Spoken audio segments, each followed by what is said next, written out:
Hello there, I'm Moldy, and like I said on Saturday's stream, we're not just LEGO nerds here, but we're also massive Star Wars geeks. So I bet we were all excited when Andor Season 2 trailer dropped yesterday evening. And today we're not going to go through watching it, enough people have done that on the internet. I just want to speak about the key moments and other things going on in Star Wars. We will be speaking about some LEGO sets we could get from Andor.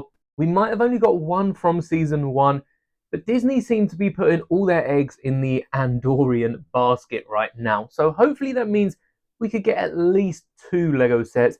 And I think there's an easy two that they could pick. But let's start off with where the trailer opens, and then we'll get into more Star Wars news later on. In fact, before we get into where the trailer opens, we've got a brand new poster for Andor Season 2. I'll have it up on screen now. It's Andor sort of phased in to the Death Star, which we do see in this trailer. I have already watched it, so I know roughly what I'm talking about. And I think this poster is really cool. It reminds me of one of the Star Wars Celebration arts that also have only just been revealed. Star Wars Celebration is in 2 months. Star Wars Celebration will be over in 2 months' time. So that's slowly sneaking up on us, just like the start of Andor Season 2, April 22nd on Disney+. But it reminds me of the Anakin poster with the saber in front of his eyes, and they've sort of half transparency the saber. This time it's Andor, who has become this Force ghost appearing in front of a Death Star almost. But the Death Star is looking really, really cool. I wonder how much of the Death Star you see on YouTube, especially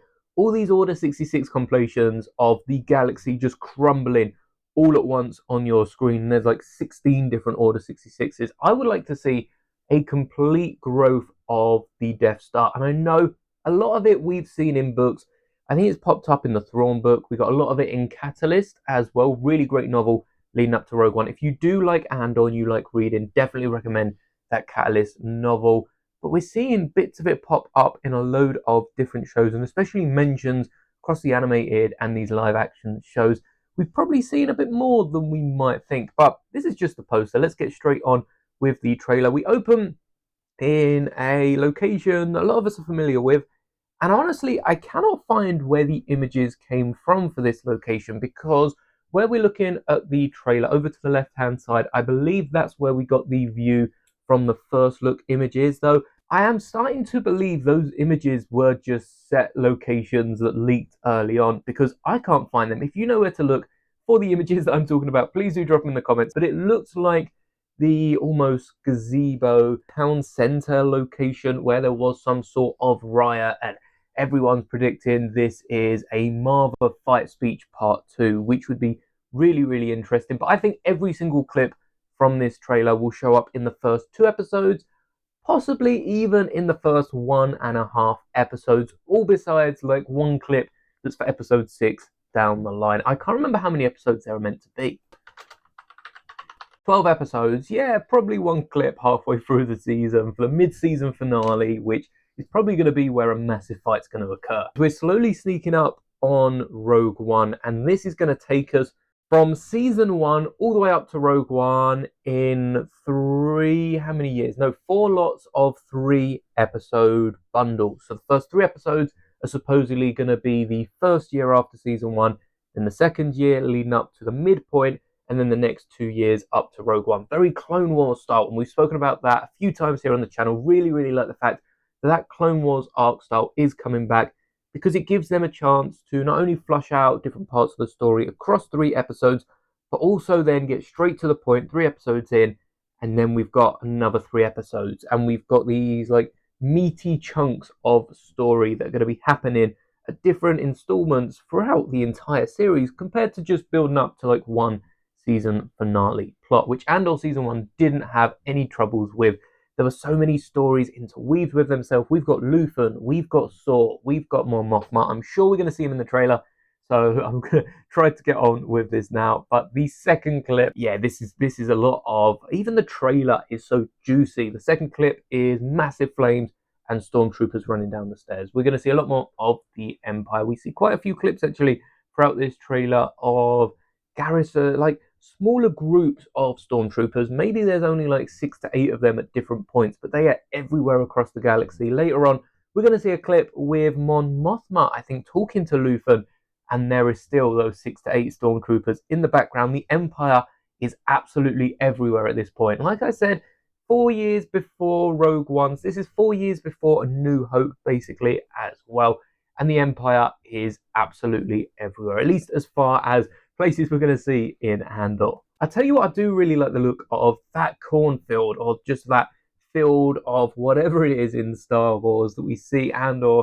Well, we see someone running through. I'm not entirely convinced it is Andor, and then there's this Imperial troop transport just hovering along that gets absolutely blown to smithereens by, I'm going to assume it's Andor in the TIE Avenger. We'll get more to that ship later on. But the whole landscape of it is very reminiscent of the rocky world. I think it's the rocky world that the Ursos are hiding out on in Rogue One. I don't know if there's some sort of field of some crop that Jin's running through at the start of that. I don't know why it reminds me of that, but it's just very reminiscent of some of the Rogue One locations, and especially some of the little back alleys. Even though they're a bit better than Season 1 Andor's back alleys, these seem to be potentially even on Coruscant, which is the heart of the Empire, which we know, thanks to Mothma, that the Rebel Alliance is operating on, and we've also seen it in like the Jedi game franchise, for instance. So the Rebel Alliance is a lot closer to home than Papa Palpatine might think. But that TIE Avenger as well, only showing up so far in the TIE Fighter and X-Wing games. If you aren't aware, there are some really, really old but really, really cool X-Wing and TIE Fighter and X-Wing alliances, X-Wing versus TIE Fighter games that are pretty cheap on Steam. I picked them up for a couple of quid. So if you do want to play as the TIE Avenger in the 2 months leading up to Andor Season 2, find out what this ship can do, because it's the first time we are seeing this in canon. The games aren't canon. The games are part of the new Disney Legends, which just means they can pull them into canon whenever they want. But I assume they're going to have similar features as shown with the missiles that absolutely destroy that Imperial transport. Hopefully they have their shields up, but I'm pretty sure that craft isn't even capable of shield. And this is actually the first set that I think we could get in Lego, a TIE Avenger, because we've recently got a TIE Fighter, we've got a TIE Bomber as well. Rogue One gave us the TIE... Oh, was it the TIE Reaper? I forgot the name of it already, but I'd definitely love another one of those if they do show up in Andor. But we've already got that special TIE. I'm pretty sure Rebels even gave us a unique Lego TIE Fighter.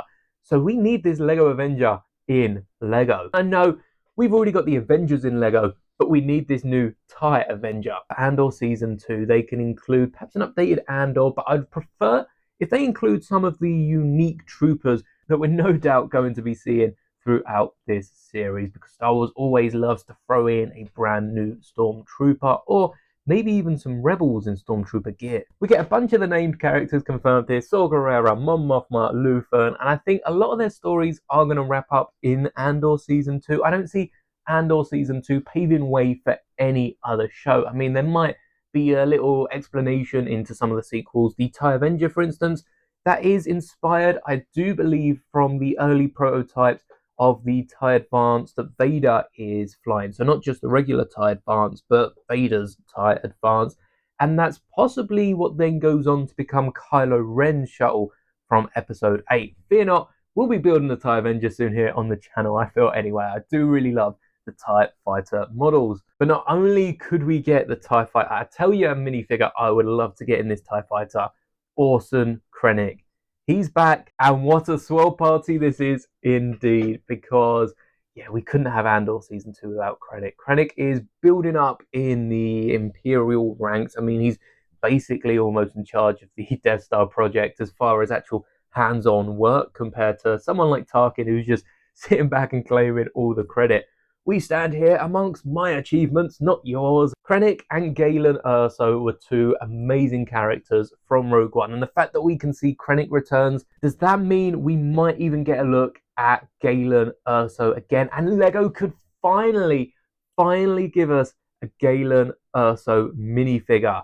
I'm sure we'd all love that. Bring back May 4th minifigures and make this one Galo. Do him right. It's the only minifigure that I can think of that we didn't get from Rogue One. I want this year's May 4th minifigure. First off, I want May 4th minifigures to come back, don't we all? But I want this year to be Galen Erso. Even if we get a little production line of the Death Star, That in itself could be a really, really fun set to get, and maybe we'll see the return of, I think his name was Kenoi from season 1, who couldn't swim and got stranded on said production line. Maybe we can get both of them in one set. I tell you what, this image right here, I'm gonna flash it up full screen. This is wallpaper worthy. I'm sorry YouTube doesn't have the highest quality, but you can always find it in the original trailer. We get to see another picture of the Death Star being built. I have a feeling this is probably the image of the Death Star that is in the poster with Andor's face, but this is chilling. This reminds me of Palpatine, Vader, and Tarkin at the end of Revenge of the Sith, standing at the front of what looks like a Star Destroyer. Perhaps it's another class of Star Destroyer. We're not exactly going to know until the season comes out. I don't think we'll get a sneak peek of that or another image of that. But the Death Star is massive. Look at all those ships surrounding the Death Star. They're tiny. I wouldn't mind getting the UCS Death Star later this year, and perhaps that includes like a Galen Urso minifigure, which loads of people would be wanting to spend the grand just to pick up that minifigure, but I'm still intrigued how LEGO are going to pull off £1,000 Death Star mock. We speak a little bit about it in last Saturday's stream. Go check that out if you want to know more, but personally I'd be more excited for the minifigure. Now, this location we see shortly after the Death Star. We basically should have watched the trailer at this point. I'm covering every image, but this is 100% Dakar. The mountains in the background do give mixed signals. Dakar is quite a flat planet, but I think it'd be really interesting if we see Dakar show up again. That's the planet that the Resistance is sort of homed in on in The Force Awakens, and allegedly that's where the remains are that then flee in The Last Jedi before it gets kapoofed by one of the Death Star tech in the Star Destroyer. Completely overpowered. You really wouldn't want to be a part of the Resistance at that point. But this point in the galaxy, they're building up to, I'd say, probably the Rebels' peak. Even though, you know, the Empire is wiped out later on, the Rebels aren't any better than they are at A New Hope. This is the peak of the Rebel Alliance, and they knock the Empire so much that they're able just to keep sweeping them under the rug until they deliver the final blow in Return of the Jedi. But I definitely think this could be Dakar, and we'll see some other worlds, not just Yavin in this show, which is definitely going to show up towards the end. It has to. That is the current home or base of the Rebel Alliance, as we're led to believe in A New Hope. But I definitely would like to see a few other planets like Dakar. We know Dakar used to be a Rebel Alliance base, so it only makes sense to show up in something like Andor that is, Andor's path is slowly converging with the center of the Rebel Alliance, and I feel like that's going to be the fourth arc. The fourth point is either going to be setting up like the whole Scarif base situation, and that's why Krennic's involved, or just Andor joining the Rebel Alliance. Perhaps the third arc is Andor's joining the Rebel Alliance, which I kind of feel like he started to do already. The fourth is setting up the whole of the Rogue One and covering any plot holes that may have been in those movies. Rogue One is an amazing movie. Perhaps, no, hands down the best movie that Disney has produced. And this video is going out before the Mandalorian movie. I do have to say that I've got high expectations for the Mando movie. But Rogue One is the best thing that Disney have produced, and I'm sure even that has a few plot holes. Sometimes it can't be helped. There's so much Star Wars content, something's going to contradict it. So hopefully that will cover all of that. And that leaves the first two arcs. The first one's probably picking up where we left off. I don't think anything major is going to come of it, but I really want the second arc to be Andor reuniting with his sister, finding out what happened, and seeing a few more Andorians, because as far as we understand the story, Andor isn't a family name that's been passed down. It's more of these humanoid species from a planet, and you know, we want to see more Andorians, where Andor's from. We see him getting kidnapped in season 1. I guess more so adopted by Marva. Marva could not kidnap a fly. But alongside B2 Emo, I want to see more B2 Emo, but B2 Emo is not in Rogue One. K2 is in fact in Rogue One instead of B2 Emo. Are we going to have a slight L3 from Solo? B2 Emo's memory is going to be plugged into K2, and that's why K2 specifically means so much to Andor. I can't remember how B2 Emo's left off. Now, this is what I was speaking about the Rebels in Stormtrooper gear earlier. Stormtroopers would never be allowed to remove their helmets. So who are these? We see a few troopers in some white gear, and the Rebels do use a lot of trooper gear, usually it's all dirtied and it sort of looks tan, light or dark tan for Lego minifigures, where it's been painted up. You see some greens in Rogue One as well. So I'm intrigued to see what these are. Are these a special task force of stormtroopers that could be included with the TIE Dagger Lego set? Are these rebels that break into an Imperial compound and steal a ship like the TIE Dagger, which could be made into a Lego set? Really, really do want that Lego set. But this TIE Dagger is absolutely just going through troopers in the next shot in a hangar, and I really wish we got to do something like this in the Jedi games and just steal one of the hangars and just blow up absolutely everything. Now I'm starting to sound like an arsonist. I just think it'd be so fun. Oh yes, Mon Mothma's party. It does look like she's having fun here, which is nice to see. You know, the Rebel Alliance are starting to have really hard times, and after A New Hope, I don't think Mon Mothma really has any time to relax, even all the way through towards the sequel. So it is nice to see Mon Mothma having a bit of a dance here. I wonder if this is on her homeworld and we get to see a bit more of Chandrila, which is actually the base of the New Republic's beginnings. I think if you've read the Aftermath books, that's where they all hold up, and they're not entirely safe there either. But it would be nice to see Chandrila before the Imperial darkness and before, you know, they go hard on the Rebel Alliance, because if the Imperials find out Mon Mothma is behind the Rebels, which I'm pretty sure they probably already know, I don't want to think about what happens to all those innocents back on Chandrila. They probably go under some Imperial lockdown and jump to hyperspace. From the point of view of the back right engine, we see a little droid in there as well. We've seen a shot like this before. I think this is in, it could be, you know, Mandalorian, it could be the original trilogy, it could be the prequels, it could be Clone Wars. I don't know where I've seen this. I've probably seen this across a few different shows, but this just really feels like Star Wars. A lot of Andor feels a little above Star Wars sometimes, like it's more of a space drama, which is really nice to be pulled out of Star Wars. But then we get hit with a shot like this, and it just sucks us straight back into the galaxy. And like I was saying on the stream, again, if you want to talk more about this, definitely join me Saturday, 7 p.m. here live on the channel UTC. So whatever your time zone is, do that to 7 p.m. and I will see you there next Saturday. But we were saying about how Star Wars isn't just 1, 2, 3, 4, 5, 6, 7, 8, 9. Star Wars is Rogue One. Star Wars is Solo. Clone Wars, Resistance, Rebels, and all of the other goodness. Ewoks, droids. We got those 80 shows. Those are also Star Wars 80s, 90s, somewhere around that. And that is all Star Wars. So Andor being sucked straight back into Star Wars with a jump to hyperspace. I tell you what I would like though, that camera that is probably there for like some news press event or something. I don't know if they did decide to marry off their kids. Hopefully not, but I'll be honest, with how the galaxy is shaping, I don't really think it's going to matter with everyone suddenly jumping into pilot ships and trying to blow up the massive ball in the sky. But I would like this camera to record these videos. I think it would be a bit awkward to work at first, but with Star Wars technology, that's gotta look amazing.